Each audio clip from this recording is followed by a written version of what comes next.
வணக்கம்.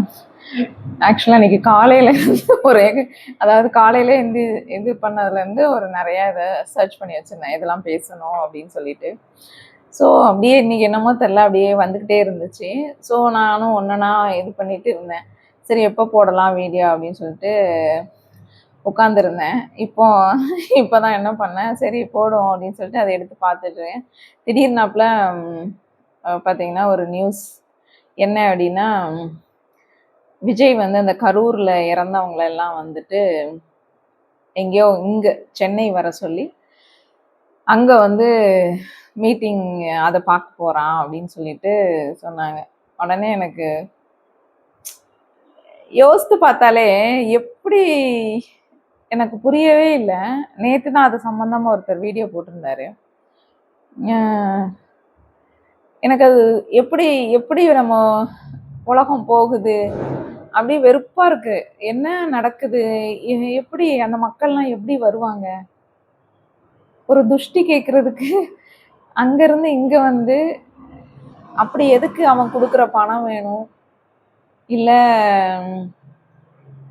உயிரோட வந்து பணம் வந்து அவ்வளவு முக்கியமா போயிட்டு இந்த காலகட்டத்தில் அப்படின்னு சொன்னோன்னே அப்படியே எனக்கு அதை பார்த்தோன்னே எனக்கு வந்து அப்படியே எனர்ஜி ரொம்ப டவுன் ஆச்சு. என்னத்த போட்டு பேசுறது அப்படின்னு சொல்லிட்டு இருந்தேன். உட்கார்ந்து இருக்கிறேன், டக்குன்னு யாரோ ஒருத்தவங்க வந்து எனக்கு மெசேஜ் போடுறாங்க. அதாவது நான் அப்படியே அப்பதான் நினைக்கிறேங்க, இந்த சிங்க்ரோனிசிட்டி ரொம்ப வரும் எனக்கு. அப்பதான் ஜஸ்ட் நவ் நான் அப்படியே என்னத்த செய்யறதுனே தெரியலையே, எப்பா எவ்வளோ பெரிய மோசமாயிட்டு இந்த உலகம், இது என்ன நடக்க போகுதுன்னு தெரியலையே, இவ்வளோத்துக்கு கேவலமா போச்சு நம்ம நாடு அப்படின்னு சொல்லிட்டு நினைச்சிட்டு இருக்கிறதுக்குள்ள என்ன பண்ணனே தெரியலையே அப்படின்னு நினைக்கிறேன். கரெக்டா ஒருத்தவங்க வந்து எனக்கு வந்து எனக்கு வருது, டக்குன்னு இந்த சேனல்ல வருது. எனக்கு என்ன பண்றதுன்னே தெரியல. ரொம்ப யோசிச்சுட்டு இருக்கேன், என்ன செய்யலாம்னு சொல்லுங்க அப்படின்னு சொல்லி. நான் உடனே நினைச்சேன், நானுமே இப்ப அதை தானே யோசிச்சுட்டு இருந்தேன். டக்குன்னு எல்லாம் நம்மள மாதிரிதான் இருக்குங்க போல, நம்ம அவ்வளோ கனெக்ட் ஆகுதுங்க ட்வின் ஃப்ளேம்ல. அப்பதான் நினைக்கிறேன் நானு, என்னத்த பண்றதுன்னே தெரியலையே, இவ்வளவு மோசமாயிட்டேன் நம்ம நாடு அப்படின்னு நினைக்கிறதுக்குள்ள அவர் என்ன பண்றதுன்னே எனக்கும் தெரியல அப்படின்னு சொல்லிட்டு என்னமோ எனக்கு ரிப்ளை பண்ற மாதிரி அங்க இருந்து அப்படி என்னமோ சொல்லுவாங்களா, ஏன்னா ரெண்டு சேர்ந்துச்சான் அப்படின்னு சொல்லி, அந்த மாதிரி எல்லா ட்வினும் இப்படிதான் இருப்பாங்க போல தெரியுது அப்படின்னு சொல்லிட்டு. ஆனா கரெக்டா கனெக்ஷன் ஆச்சு. உடனே சரி வேற டாபிக்கை நம்ம எடுத்து இன்னைக்கு வந்து இது எப்பதான் நிறைய பேர் கேட்டிருக்காங்க, நான் இது வரைக்கும் அதை வந்து எனக்கு வந்து கேட்டது இல்லை. சரிங்களா, இது எப்பதான் முடியும் நான் சொன்னேன் இல்ல பயணம் வந்து தொடர்ந்துட்டே தான் இருக்கு, டெய்லி லெசன்ஸ் நடந்துகிட்டு தான் இருக்குன்னு சொல்லிட்டு. எனக்கு வந்து டக்குன்னு அந்த அது போட்டோன்னு இப்போ ஜஸ்ட் நான் உடனே சரி இது கேட்டுதான் பார்ப்போமே அப்படின்னு சொல்லிட்டு, இந்த ஜேர்னி எப்பதான் முடியும்னு சொல்லிட்டு எடுக்கிறது அப்படின்னு சொன்னோன்னே அது எனக்கு டெஸ்ட்லாம் வச்சுச்சு. அதுமே இப்போ நான் உங்களுக்கு டெஸ்ட் வைக்கிறேன், நீங்க எந்த கட்டத்துல இருக்கீங்கன்னு சொல்லிட்டு நீங்களே வந்து முடிவு கட்டிக்கோங்க.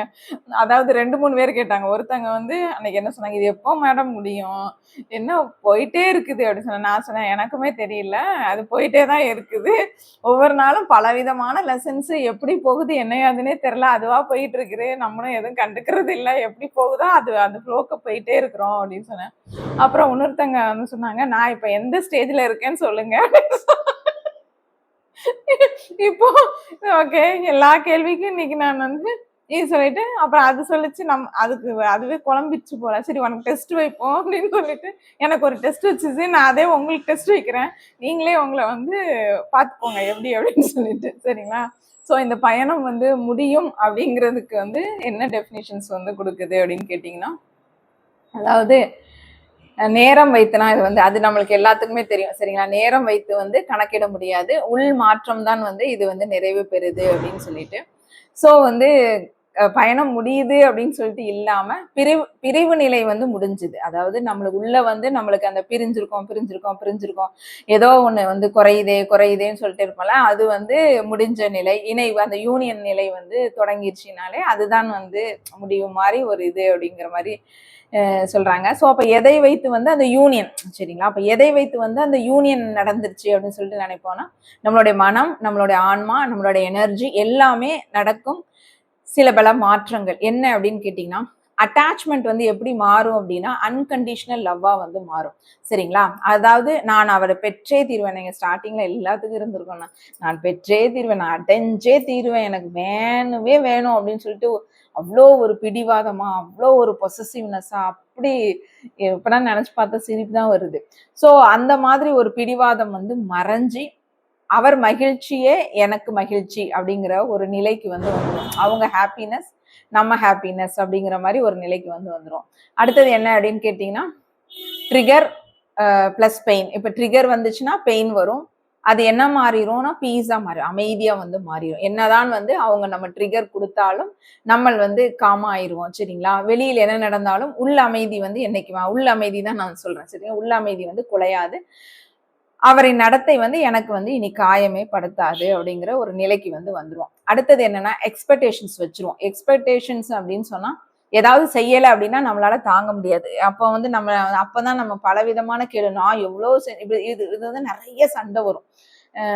நான் செஞ்சேன் நிறைய, நீ செஞ்ச நிறையா அப்படின்னு சொல்லிட்டு இதெல்லாம் வந்து எனக்கு நிறைய வந்திருக்கு. சரிங்களா, ஸோ அது வந்து ஒரு அட்டாச்மெண்ட்டுக்கான ஒரு இது. ஸோ அது முழுக்க வந்து டிட்டாச்மெண்ட். ஓகே, நம்ம அது வந்து பேசவே கூடாது. நாம எவ்வளவு செஞ்சோம், அவங்க எவ்வளவு செஞ்சாங்க அப்படிங்கிற கான்செப்டுக்கே வந்து போகக்கூடாது.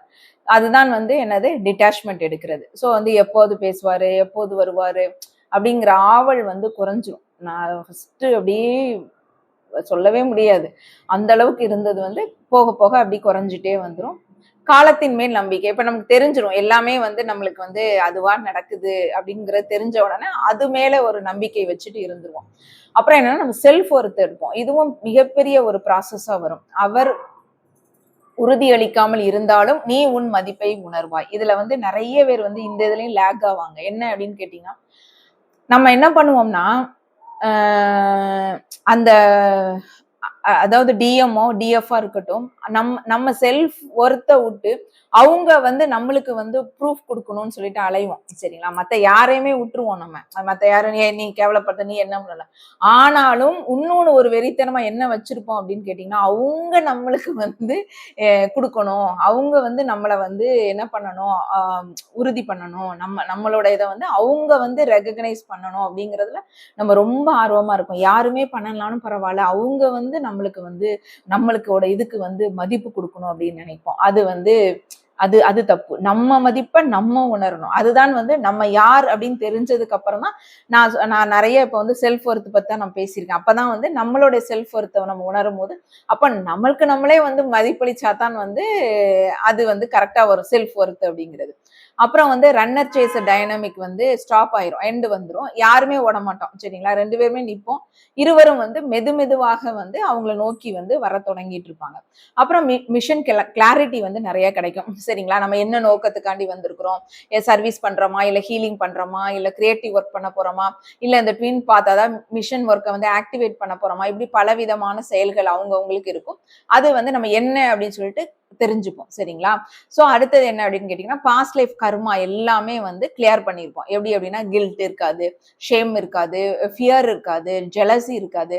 அப்புறம் எல்லா விதமான பெரிய பெரிய கார்மிக் சைக்கிள்ஸ் எல்லாமே முடிவுக்கு வந்துடும். சரிங்களா, இது எல்லாமே போய் முடிவுக்கு வந்துடும். ஸோ அவங்களுடைய ஸ்டேஜ் வந்து எப்படி இருக்கும் அப்படின்னு கேட்டீங்கன்னா, அதாவது எப்படின்னா உணர்த்தும் அப்படின்னா அவேக்னிங் சிங்க்ரோனசிட்டிஸ், அப்புறம் பெர்ஜிங் இன்னர் ட்ரிகர் ஹீல் ஆயிருப்போம், அதாவது அந்த ட்ரிகர் வந்து ஹீல் ஆகும். ரன்னர் சேசர் வந்து சரண்டர் ஸ்டேஜுக்கு போயிடும். ஓகே, ரெண்டு பேரும் ஓட வேண்டாம் அப்படிங்கிற ஒரு ஸ்டேஜுக்கு வந்து நின்றுது. அதுக்கப்புறம் தான் ஸ்லோவா வருவாங்க. அப்புறம் வந்து பீஸ் எடுத்திருப்பாங்க. அப்புறம் மிஷன் ஒர்க், அதாவது மிஷன் ஒர்க் இதாகும். ஸோ யூனியன் வந்து இது வந்து மெர்ஜ். ஸோ யூனியன் ஸ்டேஜ் அப்படிங்கிறது ஹெட், ஹார்ட், சோல் எல்லாமே அலைன்மெண்ட் ஆகி இது வந்து வந்துடும். ஸோ அவர் வரவில்லை என்றால் எனக்கு வந்து ப்ராசஸ் முடியலை அப்படின்னு நினைக்க கூடாது. நல்லா புரிஞ்சுக்கோங்க. அவங்க வரல நம்ம கிட்ட அப்படின்னாலும் நம்ம ப்ராசஸ் வந்து முடிஞ்சிருச்சு, முடியல, இது வந்து போயிட்டே தான் இருக்கு அப்படின்னு நினைக்க கூடாது. இன்னர் யூனியன் தான் இதுல வந்து ரொம்ப ரொம்ப முக்கியம் அப்படிங்களா. அது அப்புறம் நான் வந்து பிசிக்கல் யூனியன் தான் கோல் வச்சிருக்கிறேன் அப்படின்னு சொல்லிட்டும் நீங்க வந்து இருக்கக்கூடாது. ஏன் அப்படின்னா ஆன்மீக வளர்ச்சி தான் முக்கியம். அதாவது இதை விட எது முக்கியம் அப்படின்னு சொல்லிட்டு, அதாவது அவர் அவர் வரலன்னா எனக்கு முடியவே இல்லப்பா, என் ட்வின் என்கிட்ட வரலன்னா என் ஜேர்னி வந்து நான் இல்ல முடியல அப்படின்னா அது அது அது அது வந்து இதா இருக்காது. அதுக்கு முன்னோட்டு என்ன தெரிஞ்சுக்கணும் அப்படின்னு கேட்டீங்கன்னா, இன்னர் யூனியன் தான் ஃபர்ஸ்ட் அப்படிங்கிறது தெரிஞ்சுக்கணும். அதேவே பிசிக்கல் யூனியன் தான் கோல் அப்படின்னு சொல்லிட்டு வைக்கக்கூடாது. ஆன்மீக வளர்ச்சி தான் இதுல வந்து முக்கியம் அப்படின்னு சொல்லிட்டு வைக்கணும். அடுத்தது என்னன்னா, செக்ஷுவல் யூனியன் ஆயிடுச்சுன்னா கம்ப்ளீஷன் அப்படிங்கிற ஸ்டேஜுக்கும் வந்து வரக்கூடாது. எனர்ஜி ஹார்மோனைஸ் தான் வந்து இதோட கம்ப்ளீட் ஆகுறது அப்படின்னு சொல்லிட்டு தெரிஞ்சுக்கணும். So twin flame journey ends அப்படின்னா இந்த டியூவலிட்டி வந்து என்ஸ் ஆயிரும், ஒன்னஸ் வந்து பிகின். சரிங்களா. ஒன்னுள்ள வந்து அவர் வந்து இருக்கிறார் அப்படிங்கிற எண்ணத்தை வந்து இது பண்ணணும். சரி, நீங்க ரொம்ப வருஷமா நீங்க வந்து இருக்கிறீங்க, அப்போ வந்து ஆனா அது கொஸ்டின் கேட்டுச்சு, ரொம்ப வருஷமா இருக்கிறீங்க அப்படின்னு சொன்னா நீங்க எந்த ஸ்டேஜ்ல இருக்கிறீங்கன்னு சொல்லிட்டு நான் சொல்றேன் அப்படின்னு சொல்லிட்டு கேட்டுச்சு. அதுல கேட்கிற கேள்வி இப்ப நீங்களும் நோட் பண்ணி வச்சுட்டு நீங்க வந்து அதை இது பண்ணுங்க, உங்களுக்கு வந்து தெரிய வரும். இப்ப எப்படி அப்படின்னா, ஃபர்ஸ்ட் கேள்வி என்னன்னா, இப்ப அவர் தொடர்பு கொள்ளாமல் இருந்தாலும் உனக்கு அமைதி இருக்கிறதா? அவங்க வந்து காலே பண்ணல, இல்ல எதுவுமே பண்ணல, இருந்தாலும் உங்களுக்கு வந்து பீஸ் அமைதி இருக்கா? ஆம், சில சமயம் இல்லை, வருத்தம், கவலை இருக்கு. 3 ஏபிசி. சரிங்களா. அடுத்த கொஸ்டின், செகண்ட் கொஸ்டின் என்னன்னா, அவர் என்ன நினைக்கிறார், என்ன செய்கிறார் என்று தொடர்ந்து தெரிந்து கொள்ள வேண்டும் என்ற எண்ணம் இருக்கிறதா? இல்லை, இருக்கிறது, ஆனால் குறைந்தது, அதிகமாகவே இருக்கிறது. சரிங்களா. பாஸ்ட் ஹர்ட் அல்லது கார்மிக் ட்ரிகர்ஸ். இப்ப ட்ரிகர் வரும்போது உங்களுக்கு ரொம்ப பாதிப்பு இருக்கா, இனி பாதிப்பே வராது அப்படிங்கிறது இருக்கா, சில நேரம் மட்டும் இருக்கா, இல்ல அடிக்கடி ட்ரிகர் ஆகுதா? சரிங்களா. இதெல்லாம் வந்து உங்களுக்கு நீங்களே கேட்டுக்கோங்க. இது வந்து கேள்வி கேட்கும் போதே நம்மளுக்கு தெரிஞ்சிடும். இந்த 10 கேள்வி நமக்குள்ளே நம்ம கேட்டு பார்த்தாலே வந்து என்ன தெரிஞ்சிருது, நம்ம எந்த ஸ்டேஜ்ல இருக்கோம் நம்மளே கண்டுபிடிச்சிக்கலாம். இதை யாரும் சொல்ல வேண்டாம். சோ அடுத்தது என்ன அப்படின்னு கேட்டீங்கன்னா, உன் வாழ்க்கை நோக்கம், அதாவது மிஷன் வந்து தெளிவாக தெரிகிறதா? தெளிவு செயல்பட ஆரம்பித்து விட்டேன். ஏ. பி என்னன்னு கேட்டீங்கன்னா, ஏதோ ஒரு உணர்வு தெரியுது, அதான். சி வந்து இன்னும் குழப்பமாவே இருக்கு அப்படின்னு சொல்லிட்டு, அவரை பெற வேண்டும் என்ற பிடிவாதம் குறைந்து விட்டதா? முழுமையாக குறைந்தது, சில அளவுகள் இருக்கு, இன்னும் கொஞ்சம் அதிகமாவே இருக்கு எனக்கு. 6th சிங்க்ரோனிசிட்டிஸ், அதாவது நேம்ஸ், சாங்ஸ் எல்லாம் வந்தா பயமா இருக்கா, இல்ல வந்து பீஸ்ஃபுல் கன்ஃபர்மேஷனா இருக்கா அப்படின்னா பீஸ்ஃபுல் கன்ஃபர்மேஷனா இருக்கு, இல்ல ரொம்ப எல்லாம் கலவையா இருக்கு, பயம் தான் ரொம்ப இருக்கு, ரொம்ப ஓவர் திங்கிங் பண்ண ஆரம்பிச்சிருந்தேன் அப்படிங்கிறது. 7th கொஸ்டின் என்னன்னா, உன் செல்ஃப் ஒர்த், செல்ஃப் லவ் தற்போது எப்படி, ரொம்ப முன்னேற்றமா இருக்கா, இல்ல சராசரியா இருக்கா, இன்னும் இன்செக்யூரிட்டியா தான் நீங்க வந்து ஃபீல் பண்றீங்களா? 3ஆம் நபர் இருந்தாலும், அதாவது காதலனோ அவங்களுக்கு காதலியோ யாரோ இருந்தாலுமே அவரின் மகிழ்ச்சிக்கு ஆசீர்வாதம், அதான் மகிழ்ச்சியா அவங்க இருக்கிறதுக்கு நீ ஆசீர்வாதம் பண்றியா? ஆமாம், உண்மையிலே உள்ளுக்குள் சின்ன சின்ன சீற்றம் இருக்கு, இல்ல சுத்தமா பொறாமையா இருக்கு. ஸோ ஸ்பிரிச்சுவல் இன்ட்யூஷன் அது இன்க்ரீஸ் ஆனதா? ஆம், கிளாரிட்டியாக இருக்கு, சில சமயம் உணர்கிறேன், இல்லை சுத்தமா இல்லை. அதுக்கப்புறம் பிசிக்கல் கனெக்ஷன் இல்லாமல் இருந்தாலும் எனர்ஜெட்டிக் கனெக்ஷனை வந்து நீங்க வந்து உணர்ந்தீங்களா? தினமும் தெளிவாக, சில நேரம் இல்லை, குழப்பமாக. இப்ப நீங்க இதுல பார்த்தாலே தெரியும், ஏ கேட்டகரியில நீங்க இருந்தீங்க அப்படின்னா தான் நீங்க வந்து டாப்ல இருக்கீங்க. அதாவது எல்லா கொஸ்டின்ஸுமே ஏல இருக்கணும், அதுதான் வந்து நீங்க டாப்ல இருக்கீங்கன்னு நினைச்சோம். பில அப்படின்னு சொன்னா ஏதாவது ஒரு 2-3 இது பில வருது அப்படிங்கிறது மாதிரி இது நீங்க போயிருச்சு அப்படின்னு சொல்லிட்டு சொன்னீங்கன்னா, நீங்க வந்து என்ன அப்படின்னு கேட்டீங்கன்னா, இல்ல நீங்க வந்து இன்னும் கொஞ்சம் ஸ்டெப்பு போகணும் அப்படின்னு. சி அப்படின்னா சுத்தம், இன்னும் நீங்க வந்து நிறைய வந்து முன்னேறணும் அப்படின்னு. ஸோ இந்த 10 கொஸ்டினை எழுதிக்கோங்க. எழுதிக்கிட்டு நீங்க எப்படிங்கிறத எழுதிட்டு, ஆமாம் அப்படின்னு வருதா, இல்ல சில நேரங்கள்னு வருதா, இல்லை சுத்தமா இல்லைன்னு வருதா, ஏ பி சி.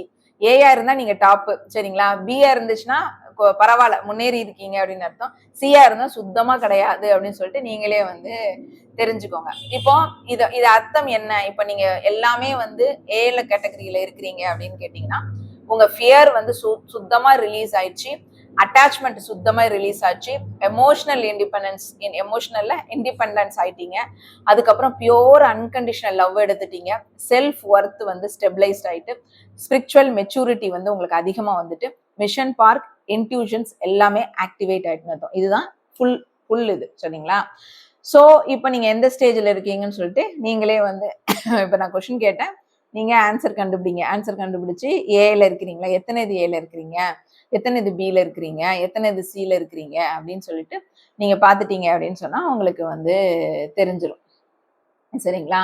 இப்ப சில சமயம் வந்து ட்ரிகர்ஸ் இருக்கு எனக்கு அப்படின்னு சொன்னா, இப்போ ஓகே ஓரளவு நீங்க வந்து பி கேட்டகரியில இருந்து ஓரளவு நீங்க நார்மலாகி வந்துட்டீங்க அப்படின்னு சொன்னா என்ன என்ன அர்த்தம்னா நெருக்கமாக இருக்கிறீங்க. இந்த இந்த இந்த ஸ்டேஜோட இதுக்கு வந்து நீங்க ரொம்ப லெவல் வந்து நெருக்கம் ஆயிட்டீங்க.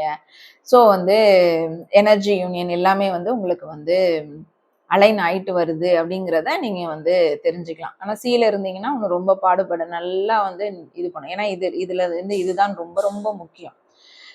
இது கேட்ட கேள்வியெல்லாம் ரொம்ப ரொம்ப நம்மளுக்கு தெரியுது இல்ல, ரொம்ப ரொம்ப முக்கியமான கேள்விகள். இந்த 10யும் நம்ம வந்து இது பண்றதுக்கு தான் நம்ம வருட கணக்கு எடுத்துப்போம். சரிங்களா? நீங்களே பார்த்தாலே தெரியும். திருப்பி ஒரு கொஸ்டின்ஸ் மட்டும் சொல்றேன். அவர் தொடர்பு கொள்ளாம இருந்தாலும் உனக்கு அமைதி இருக்கிறதா? அவர் என்ன நினைக்கிறார், என்ன செய்கிறார் என்று தொடர்ந்து தெரிந்து கொள்ள வேண்டும் என்ற எண்ணம் இருக்கிறதா? பாஸ்ட் ஹர்ட் அல்லது கார்மிக் ட்ரிகர்ஸ் உனக்கு அதிகம் பாதிப்படைகிறதா? உன் வாழ்க்கை நோக்கம் அதாவது மிஷன் ஒர்க் தெளிவாக தெரிகிறதா? அவரை பெற வேண்டும் என்ற பிடிவாதம் குறைந்து விட்டதா?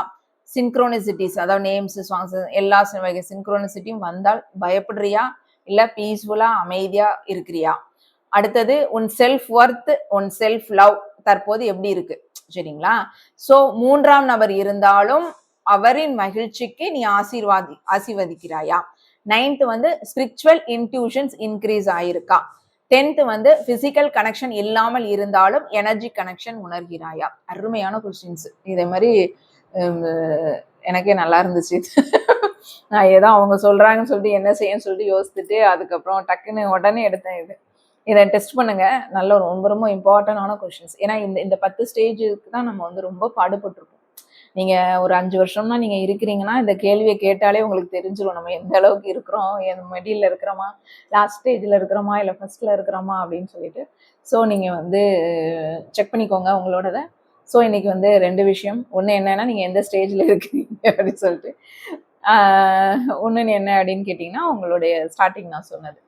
ஸோ பார்த்து நீங்க வந்து இருந்துக்கோங்க. நாளைக்கு வேற டாபிக்ல பார்க்கலாம். தேங்க்யூ.